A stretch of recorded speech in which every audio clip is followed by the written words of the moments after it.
मेरा नाम अजमल है। मैं एक डॉक्टर हूँ और हैदराबाद का रहने वाला हूँ। मुझे बड़े से बड़े अस्पताल में नौकरी मिल सकती थी, लेकिन मैं एक मोहल्ले में क्लिनिक बनाकर बैठ गया।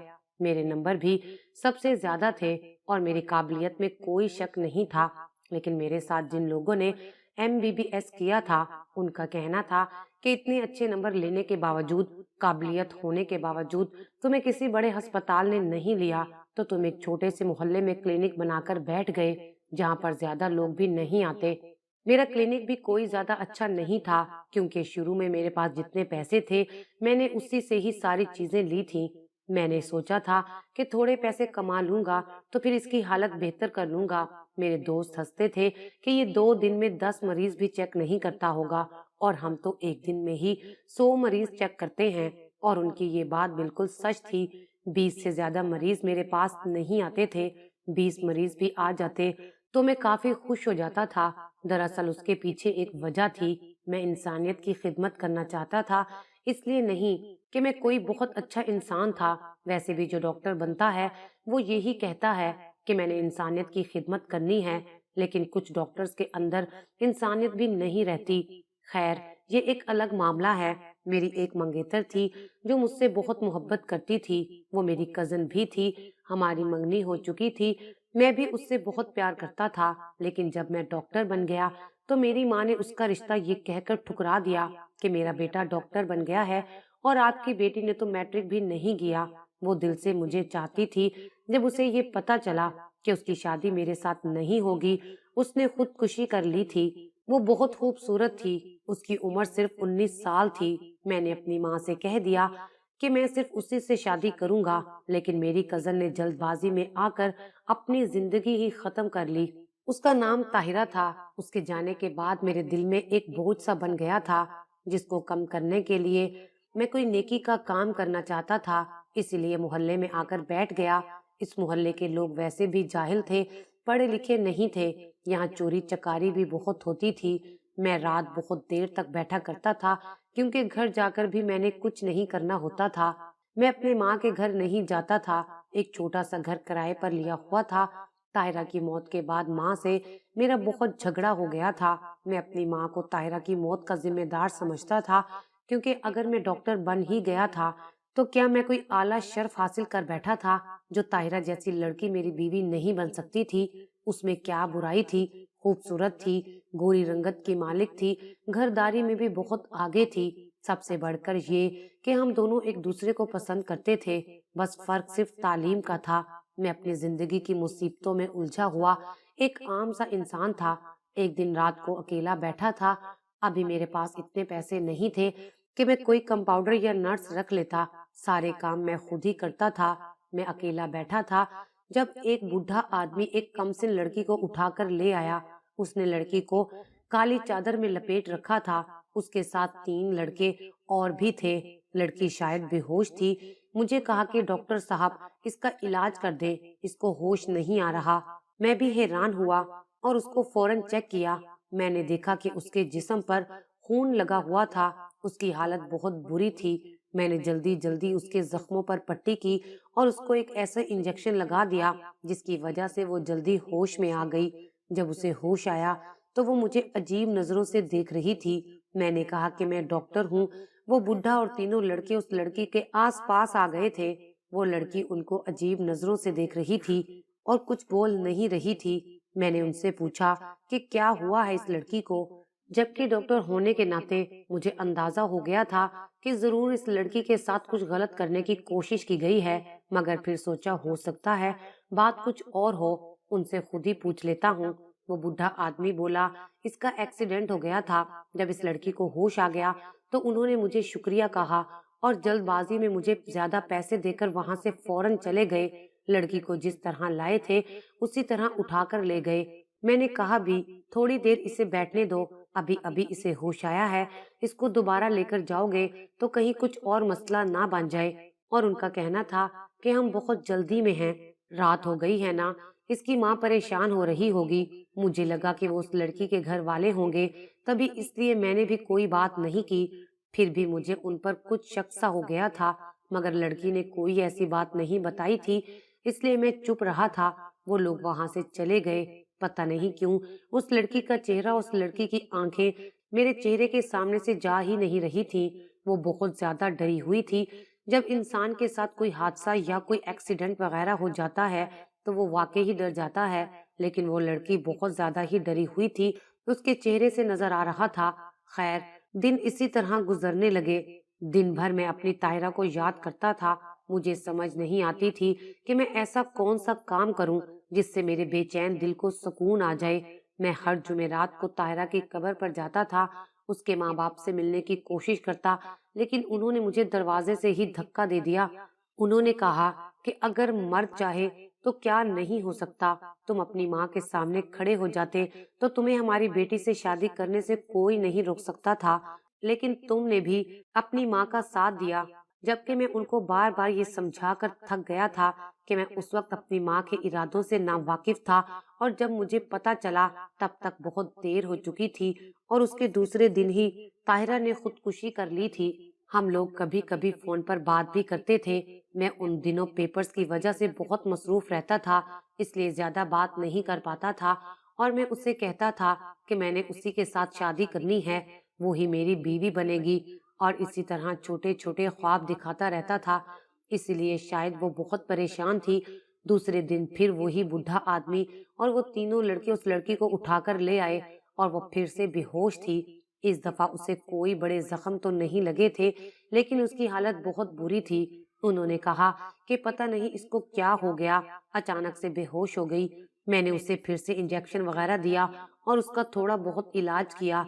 वो चारों मेरे सर पर खड़े थे और मेरे साथ कोई नर्स भी नहीं थी, इसलिए मुझे भी उनको ये नहीं कहना था कि आप बाहर चले जाएं। पता नहीं वो क्या सोचते कि हमें बाहर क्यों भेज रहा है। बड़े बड़े अस्पतालों में तो ऐसी बातों पर गौर नहीं किया जाता, लेकिन ऐसे छोटे मोहल्लों में लोग ऐसी बातों पर गौर करते हैं। इसलिए मुझे पता था कि इन लोगों की जहनियत थोड़ी अलग होती है, इसीलिए मैं उसी तरह से पेश आता था। लड़की को इस दफा तो होश ही नहीं आ रहा था, पता नहीं क्या हो गया था। मैंने कहा कि इसको क्या हुआ है। उन्होंने कहा कि बैठे बैठे अचानक बेहोश हो गई है, पुराने जख्म तो इसको लगे हुए थे, हमें लगा कि इसको बहुत दर्द हो रहा है, ये बहुत ज्यादा रो रही थी। हमने कहा कि तुम्हें डॉक्टर के पास ले जाते हैं। रास्ते में फिर से बेहोश हो गई। मैंने उसका थोड़ा बहुत इलाज किया और थोड़ी देर बाद उसे होश आ गया। मैंने उनको कहा कि थोड़ी देर इसको बैठने दो, इसकी तबीयत संभलने दो, लेकिन आज तो वो लोग बड़े परेशान नजर आ रहे थे। उन्होंने कहा कि नहीं, हम ऐसा नहीं कर सकते, इसकी माँ बहुत परेशान है। मैंने कहा कि माँ परेशान है तो ये लड़की भी तो ऐसी हालत में नहीं है, माँ को कहो कि थोड़ा सब्र से काम ले। उन्होंने कहा कि इसकी माँ खुद बहुत बीमार है, इतनी बीमार कि वो बिस्तर पर पड़ी है, ठीक होती तो उसको साथ ले आते, वो बड़ी बेचैन हो रही होगी, इसलिए हम इसे वापस ले जाते हैं। जाते जाते उस लड़की ने मुझे आज फिर अजीब नजरों से देखा। वो जाते जाते मुझे ही देख रही थी, लेकिन वो बुढ़ा उस लड़की को फिर से काली चादर में छुपाकर वहां से ले गया। मुझे ऐसे लगा जैसे वो मुझसे कोई बात करना चाहती थी, मुझे कुछ बताना चाहती थी। असल में मैं अपनी परेशानी को लेकर इतना परेशान था कि मुझे हर इंसान परेशान लग रहा था। ऐसा लगता था कि सारी दुनिया में सिर्फ दुख और मुसीबत है, यहाँ कोई किसी से प्यार नहीं करता। हर इंसान की जिंदगी में कोई न कोई मसला है, क्योंकि मेरी अपनी जिंदगी में इतना बड़ा मसला था। जब मोहब्बत होती है तो सारी जिंदगी हसीन लगने लगती है, सारी दुनिया खूबसूरत लगने लगती है। इसी तरह जब इंसान किसी मुसीबत में फंसता है तो उसे ये सारी दुनिया भी ऐसी ही लगने लगती है।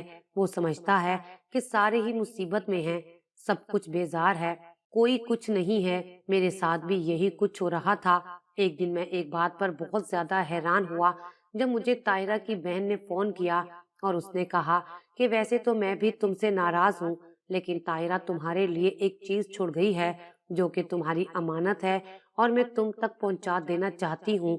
तुम मुझे अपना पता बता दो, मैं तुम्हारे घर नहीं आ सकती, नहीं तो तुम्हारी माँ बातें करेंगी। मैंने कहा कि मैं अपनी माँ के साथ नहीं रहता हूँ, लेकिन तुम्हें यहाँ आने की जरूरत नहीं है, नहीं तो लोग न जाने क्या समझेंगे। मैंने उसे क्लिनिक का पता दिया और उसने दो चीजें क्लिनिक पर भेज दी। मैं हैरान था कि एक छोटा सा डब्बा था जिसे देखकर मुझे काफी हैरानी हुई।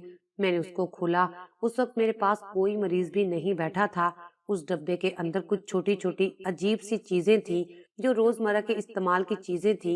मुझे ये समझ नहीं आई ताहिरा ने ये मेरे लिए क्यों भेजी। सबसे नीचे खत पड़ा हुआ था।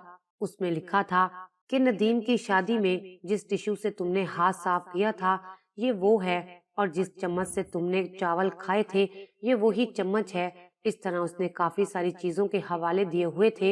वो सारी चीजें जिनको मैंने हाथ लगाए थे और उनको इस्तेमाल करके जमीन पर फेंक दिया था, वो उठाकर जमा कर लेती थी। मेरी आंखों में आंसू आ गए कि वो मुझसे कितनी मोहब्बत करती थी और मुझसे इतनी मोहब्बत करने वाली इंसान दूर हो गई। मेरे नसीब में इतनी खास और खालिस मोहब्बत लिखी थी, लेकिन वो मुझे मिल नहीं सकी थी। मुझे बहुत गुस्सा आ रहा था। मेरी अम्मा ने मुझे ना जाने क्या समझ लिया था। वो अब भी बार बार मुझे कहती थी, मैंने तुम्हारे लिए फलां की लड़की देखी है जो डॉक्टर है, इंजीनियर है। लेकिन मैंने भी कसम खा ली थी अब मैं अपनी माँ से मुकाबला करूंगा, और अगर मैं शादी करूंगा तो किसी गरीब लड़की से करूंगा, किसी यतीम लड़की से, ताकि मेरी माँ का गरूर तो टूटे। वैसे तो मेरी शादी का कोई इरादा नहीं था, लेकिन अगर मैं शादी करता तो मैंने सोच लिया था कि मैं किसी ऐसी लड़की से शादी करूंगा जो बहुत ज्यादा मजबूर होगी, यतीम होगी, जिसके पास देने के लिए कुछ नहीं होगा। उसे अपनी बीवी बनाऊंगा, चाहे वो अनपढ़ हो।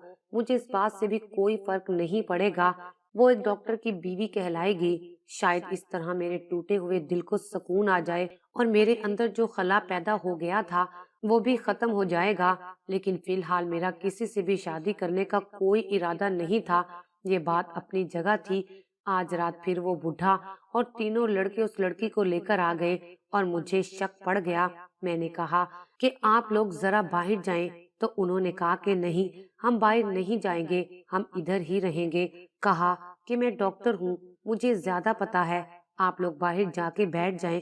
लेकिन वो लोग उस लड़की को अकेला छोड़ना ही नहीं चाह रहे थे। बहुत ढीठ थे, मेरी बात का जवाब नहीं दे रहे थे। इस तरह से पेश आ रहे थे जैसे मैं कोई और जबान बोल रहा हूँ जो उनको समझ ही नहीं आ रही हो। मैंने कहा कि बड़े अजीब लोग हैं। वो लड़की मेरी आंखों में देख रही थी। मैं उसका ब्लड प्रेशर चेक कर रहा था, बुखार चेक कर रहा था। वो बार बार मेरी आंखों में देख रही थी। अचानक उस बुढ़े ने उस लड़की को कहा कि नजरें नीची करके बैठ, पागल तो नहीं हो गई। मैंने कहा कि ये इतनी बीमार है और तुम इसे डांट रहे हो, तुम्हें फिक्र नहीं है इसकी। उसने कहा कि डॉक्टर साहब, आप हमारे जाती मामले में नहीं बोले, इसका इलाज करके इसको ठीक कर दें। ये बार बार बेहोश क्यों हो जाती है, फिर हमें मसला होता है। एक लड़के ने उसके कंधे पर हाथ रखा और बोला कि मतलब हम लोग परेशान हो जाते हैं। उसने अपनी बात बदल दी। इस दफा तो मुझे शक पड़ गया और मैं उस लड़की से बात करना चाहता था, लेकिन उन लोगों ने मुझे बात ही नहीं करने दी और मैंने इस बारे में पूछा तो मुझे बड़ा पछतावा हुआ। कहीं उस लड़की के साथ कुछ बुरा तो नहीं हो रहा था। मुझे उससे पूछना चाहिए था कि वो रोज बेहोश क्यों हो जाती है। और ये सब तुम शक्ल से बिल्कुल भी मुझे अच्छे लोग नहीं लगते थे। अजीबो गरीब किस्म के औबाश और लापरवाह किस्म के लड़के थे, और बुढ़ा आदमी तो इंतहाई बदतमीज था। ऐसे लग रहे थे जो पूरा दिन चौक में खड़े रहते हैं और इधर उधर लड़कियों को देखते रहते हैं। लेकिन इस दफा मैंने सोच लिया कि अगर ये लोग इसे दोबारा लेकर आए तो मैं कुछ न कुछ जरूर करूंगा, और ऐसा ही हुआ। वो लोग उसे दोबारा ले आए। इस दफा उसकी हालत बहुत बुरी थी, उसे जख्म लगे हुए थे। मैंने कहा कि इसको क्या हुआ। उन्होंने कहा कि इसका एक्सीडेंट हो गया है क्योंकि इसको चक्कर आते हैं। ये बाजार गई थी और रास्ते में बेहोश हो गई है, जबकि उस टाइम रात के 11 बजने वाले थे। ये कौन सा टाइम था कि वो बाजार गई होगी और किस टाइम बेहोश हो गई, क्योंकि इस टाइम तो कोई बाजार नहीं जाता, बाजार बंद हो जाते हैं। यानी वो लोग साफ झूठ बोल रहे थे। मैंने कहा कि मुझे इसको चेक करना होगा और जख्म पर टांके लगाने होंगे। आप लोग यहीं पर बैठे, मैं डॉक्टर हूँ, मुझे ज्यादा बेहतर पता है। अगर आप लोगों ने इलाज करवाना है तो मुझे अपने तरीके से इलाज करने दे। मैंने भी ज्यादा सख्ती से बात की तो वो लोग भी परेशान हो गए, क्योंकि शायद वो उसे कहीं और नहीं ले जाना चाहते थे। वो लोग बाहर बैठ गए और मैं उस लड़की को अंदर बने एक कमरे में ले गया जो मैंने बनाया था कि किसी मरीज को अगर ड्रिप लगाने की जरूरत हो तो यहाँ पर लेटकर उसको ड्रिप लगा सकूं। हर क्लिनिक में इस तरह का कमरा बनाना जरूरी होता है। लड़की का इलाज किया तो उसे होश आ गया। میں نے اس کے زخم پر پٹی کی اور میں نے اس سے پوچھا کہ تمہارے ساتھ کیا ہوا ہے، اور میں نے اسے یہ بھی اشارہ کیا کہ وہ اونچی آواز میں نہیں بولے اور صرف مجھے بتائے۔ اچانک سے وہ بری طرح رونے لگی۔ اس کی حالت بری تھی۔ میں حیران رہ گیا کہ اس کے ساتھ ایسا کیا ہوا ہے کہ یہ بتا بھی نہیں پا رہی ہے۔ اس کے ساتھ کوئی نہ کوئی گڑبڑ ضرور تھی۔ وہ کچھ بولنا چاہتی تھی لیکن اس کی زبان اس کا ساتھ نہیں دے رہی تھی۔ میں نے اسے کہا کہ وہ آرام سے بیٹھ جائے۔ میں باہر آیا اور میں نے اس بڈھے آدمی کو کہا کہ آج اس لڑکی کو ہوش نہیں آ رہا ہے، آپ لوگ یہ دوائی لے کر آئیں، میرے پاس ختم ہو گئی ہے۔ یہ دوائی اگر اس کو اب بھی نہیں لگائی تو یہ مر بھی سکتی ہے۔ وہ لوگ حیران رہ گئے اور مجھ سے پرچی لے کر وہ لوگ دوائی لینے کے لیے چلے گئے۔ اب باہر 2 لوگ ہی رہ گئے تھے، اس لیے مجھے زیادہ پریشان ہونے کی ضرورت نہیں تھی۔ وہ اپنے اپنے موبائل میں مصروف تھے۔ ایسا لگتا تھا کہ ان کو لڑکی کی زیادہ فکر نہیں تھی۔ میں دوبارہ لڑکی کے پاس گیا۔ میں نے کہا تمہارا نام کیا ہے، اور جب اس نے نام بتایا تو میں حیران رہ گیا۔ اس نے کہا کہ میرا نام نائلہ ہے۔ میں نے پوچھا کہ کیا ہوا ہے تمہارے ساتھ، کیا تمہارا ایکسیڈنٹ ہوا ہے؟ اس نے کہا کہ میرا کوئی ایکسیڈنٹ نہیں ہوا۔ میں نے کہا کہ یہ لوگ تمہارے کون لگتے ہیں؟ یہ تو کہتے ہیں کہ تم ان کی جاننے والی ہو۔ اس نے کہا کہ یہ میرے کچھ نہیں لگتے ہیں، یہ تو بڑے گندے لوگ ہیں۔ اصل میں ان تینوں لڑکوں کے ساتھ کالج میں پڑھتی تھی اور یہ میرے پیچھے پیچھے رہتے تھے۔ یہ میرے ساتھ غلط کام کرنا چاہتے تھے، مگر میں اس ٹائپ کی لڑکی نہیں تھی، اور اسی وجہ سے غصہ ہو کر انہوں نے مجھ پر الزام لگا دیا، مجھے بد کردار ثابت کر دیا۔ میرے اپنے ساتھ جعلی فوٹو بنوا کر میرے باپ کو دکھا دی۔